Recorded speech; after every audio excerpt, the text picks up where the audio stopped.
మావోయిస్టులు మెరుపు దాడులకు దిగారు. కొద్ది రోజులుగా సైలెంట్ గా ఉన్న మావోయిస్టులు ఛత్తీస్గఢ్ రాష్ట్రంలోని బీజాపూర్ జిల్లాలో విరుచుకుపడ్డారు. తెల్లవారుజామున ఊహించని విధంగా పామేడ్ పోలీస్ స్టేషన్ పరిధిలోని జీడిపల్లి పోలీస్ క్యాంపు 2 పై మెరుపు దాడులు చేశారు. పోలీసులే టార్గెట్ గా చేసుకుని విచక్షణారహితంగా కాల్పులు జరిపారు. మావోయిస్టుల కాల్పులతో ఒక్కసారిగా ఆ ప్రాంతం మొత్తం భీకరంగా మారింది. అయితే మావోయిస్టుల కాల్పుల నుంచి తేరుకున్న పోలీసులు వెంటనే రంగంలోకి దిగి ఎదురు కాల్పులు ప్రారంభించారు. దీంతో పామేడ్ పోలీస్ స్టేషన్ పరిధిలో తుపాకుల మోత మోగింది. తెల్లవారుజాము నుంచి మావోయిస్టులు పోలీసుల బలగాల మధ్య భీకర ఎదురు కాల్పులు కొనసాగుతున్నాయి.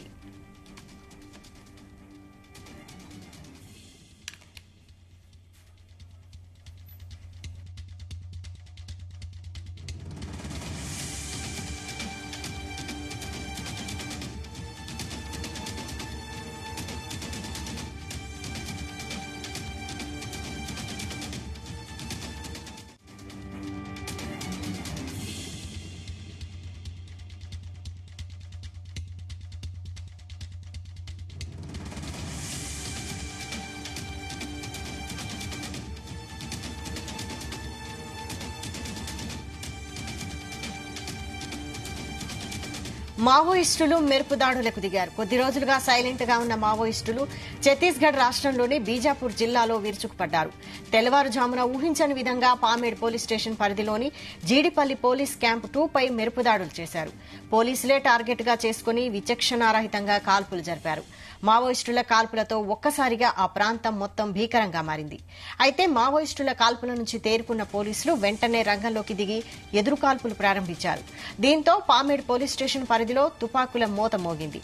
తెల్లవారుజాము నుంచి మావోయిస్టులు పోలీసుల బలగాలకు మధ్య భీకర ఎదురు కాల్పులు కొనసాగుతున్నాయి.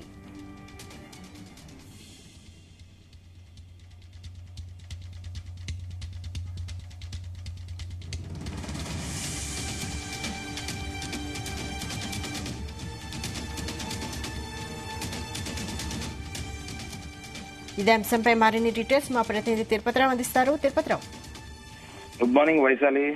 ఏదైతే తెలంగాణ సరిహద్దు ప్రాంతమైనటువంటి ఛత్తీస్గఢ్ లో భారీ ఎన్కౌంటర్లు చోటు చేసుకున్న పరిస్థితి అయితే మనం గత 3 నెలల నుంచి కూడా చూస్తున్నాం. అయితే ఎన్కౌంటర్ల సమాచారం సహచరులను కోల్పోతూ తీవ్రంగా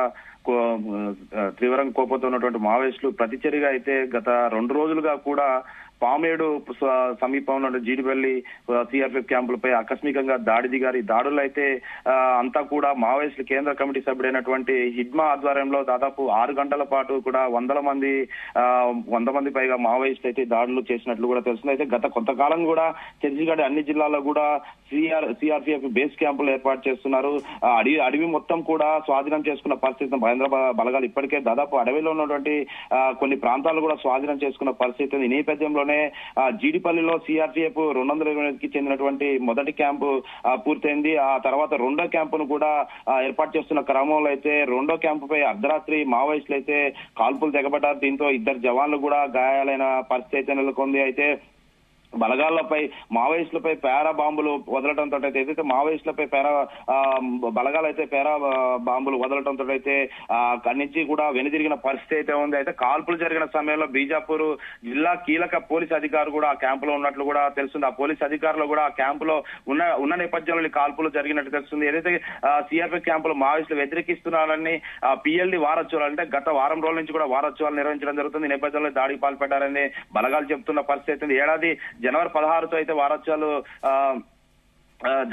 జరుగుతున్న నేపథ్యంలో ఈ కేంద్ర బలగాలు అయితే తెలుపుతున్న పరిస్థితి. అయితే రాత్రి నుంచి కూడా ఉదయం 8 గంటల వరకు కూడా ఈ కాల్పులు జరిగిన పరిస్థితి అయితే ఉంది.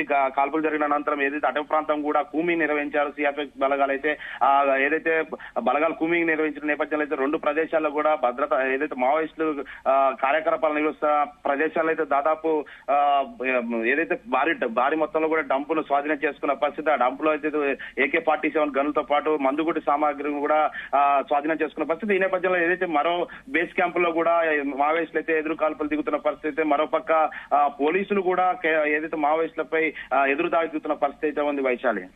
Right, thank you Tirupathirao.